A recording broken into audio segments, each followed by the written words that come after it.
అందరికి నమస్కారం.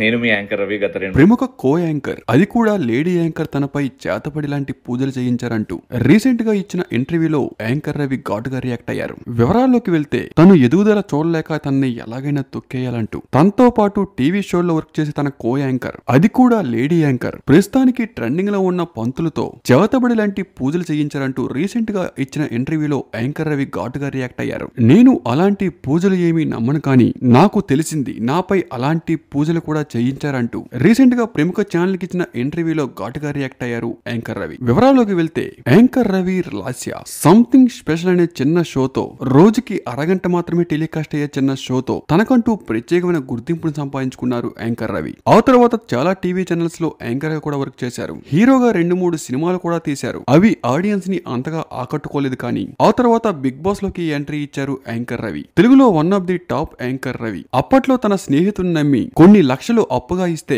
తిరిగి ఇవ్వకుండా ఎక్కడికో పారిపోయాడంటూ అప్పట్లో యాంకర్ రవి చెప్తూ ఎమోషనల్ అయ్యారు. అలాగే రీసెంట్ గా ఒక పాడ్కాస్ట్ ఛానల్ కి ఇచ్చిన ఇంటర్వ్యూలో తను బిగ్ బాస్ కి వెళ్ళవలసిన పరిస్థితి ఎందుకు వచ్చిందంటే, బిగ్ బాస్ కి సంబంధించిన వాళ్ళు తను అడిగిన రెమ్యునరేషన్ తనకి ఇస్తానన్నారని, వాళ్ళు ఇస్తానన్న డబ్బుకి తను లాక్ అయిపోయానని, అందుకనే బిగ్ బాస్ కి నో చెప్పకుండా వెళ్లవలసి వచ్చిందంటూ యాంకర్ రవి చెప్పుకుంటూనే తనను తొక్కేయడానికి తనపై చేతబడి లాంటి పూజలు కూడా చేశారంటూ, అది కూడా తనతో పాటు వర్క్ చేసే తన ఛానల్లో ఉండే లేడీ యాంకరే ప్రముఖ ట్రెండింగ్ లో ఉన్న పంతులతో పూజలు చేయించారంటూ యాంకర్ రవి ప్రముఖ పాడ్కాస్ట్ ఛానల్లో చెప్పుకుంటూ ఎమోషనల్ అయ్యారు.